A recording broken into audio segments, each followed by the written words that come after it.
Hey 12s, brace yourselves. A bombshell just dropped in Renton, and it might change everything for our Seahawks. The offense is getting a full makeover, a hidden gem is turning heads, and a surprise comeback is stirring things up in the locker room. But it's not all sunshine. A key absence on the O-line has set off some alarms. The big question now, is this all part of a bigger master plan? Stick with me till the end, because if all the pieces fall into place, we might be watching the most unpredictable Seahawks team of the season coming together right in front of us. And of course, smash that like button, hit subscribe, and ring the bell, cause if this crazy turnaround becomes real, you'll be able to say you saw it here first. Let's kick things off by talking about Seattle's wide receiver room, which has gone through a full-blown transformation this offseason. After the trade that sent DK Metcalf out and Tyler Lockett's release, the curtain officially closed on an era of explosive, reliable playmakers. But while fans wondered how the offense would bounce back, the front office wasted no time. Jackson Smith-Njigba, who started to break out in the second half of last season, has officially stepped into the WR1 role. And Seattle didn't play it safe. They brought in two seasoned vets, former Ram Cooper Kupp and ex-Chief Marquez Valdes-Scantling. A healthy Kupp could be a huge relief for Sam Darnold, who, by the way, is still taking first-team reps at camp. The catch? MBS hasn't exactly locked down that WR3 role, and that's where a new name is turning heads in Renton, Torrey Horton. A fifth-round pick in the 2025 draft, Horton showed up quietly until the pads came on. From day one, he's been showing out, not just making plays but improving every single session. The real buzz started this past Tuesday during 7-on-7 drills. First, he torched backup corner Nehemiah Pritchett on a deep 30-yard route. The throw from Drew Lock was on point, but Horton's separation and hands made the play. But he didn't stop there. Soon after, he matched up against none other than Rick Woolen, one of the fastest corners in the league, and beat him clean on a route across the middle, hauling in a pass from Darnold. That told us two things. First, the guy's got legit speed to beat elite-level DBs. Second, he's running crisp routes and already building chemistry with the quarterbacks. Keep in mind, Horton dropped in the draft due to a leg injury in college. But now that pads are on and contact is live, that injury's looking like a thing of the past. The coaching staff sees it. The media sees it. And fans are starting to catch on too. Sure, it's still early to say if he'll open the season as WR3. MBS has the experience, and that counts. But if Horton keeps climbing like this, don't be surprised if he's locked into that role by midseason. And honestly, in 2 years, it wouldn't shock anyone to see him and JSN as the main duo holding down the WR spot in Seattle. The foundation is there. And if this camp has proven anything, it's that Horton didn't come here just to fill space. He wants a role, and he's earning it. But not everything's smooth sailing at Seahawks camp. The big shocker this Thursday was the news that left tackle Charles Cross underwent surgery on his right hand. According to Sports Illustrated's Albert Breer, Cross had been dealing with multiple dislocated fingers and was trying to push through the pain. But after the injury flared up again, he made the call to shut it down and get it fixed.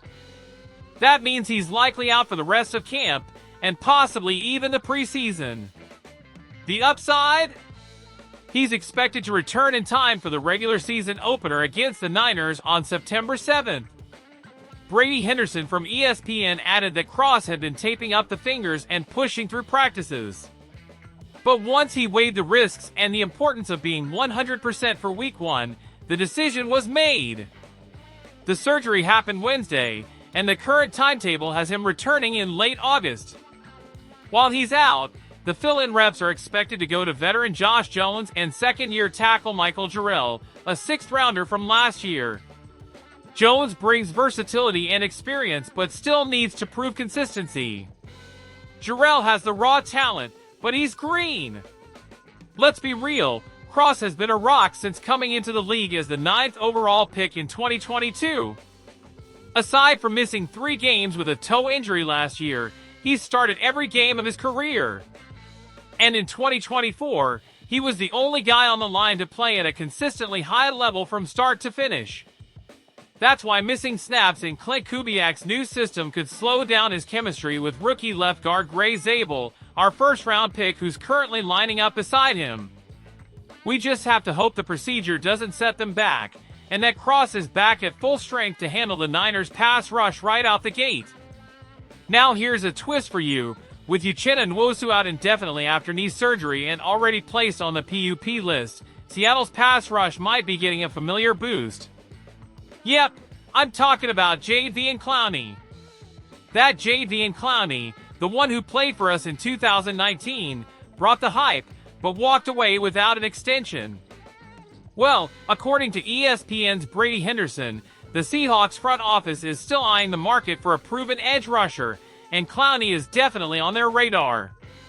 Mike McDonald knows Clowney well from their time together in Baltimore back in 2022, where Clowney racked up 9.5 sacks, tying a career high. Now 32 and still unsigned, Clowney's reportedly been in contact with 4 or 5 teams, and per Josina Anderson, he wants to play this season. Is Seattle one of those teams? The reality is, with Nwosu sidelined and the edge rotation still sorting itself out, Clowney could be a solid piece. Not as a full-time starter, but as a rotational guy who keeps the pressure up throughout games. And to be fair, Clowney's been steady the past few years. From 2020 to 2024, he started at least 10 games each season and racked up 26 sacks. Not too shabby. Compared to other guys on the roster, like DeMarcus Lawrence, who's having a standout camp, Clowney brings experience and familiarity with McDonald's system. That could be a big plus.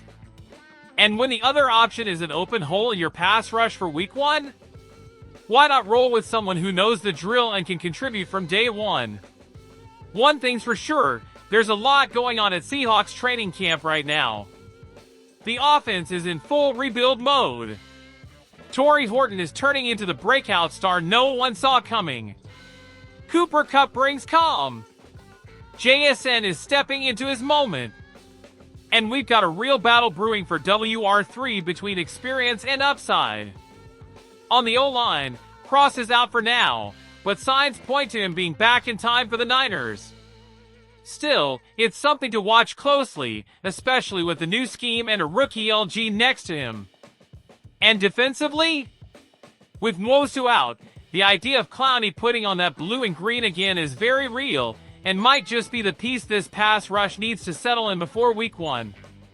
Now I want to hear from you 12s. Is it Horton's breakout that fired you up the most? Cross's injury that has you worried? Or is the potential Clowney comeback the one that caught you off guard? Drop your thoughts in the comments. And of course, if you liked the video, hit that like, drop a comment, subscribe to the channel and turn on the bell so you don't miss a single move from our Seahawks. Let's show the league what this fan base is made of. Go Hawks!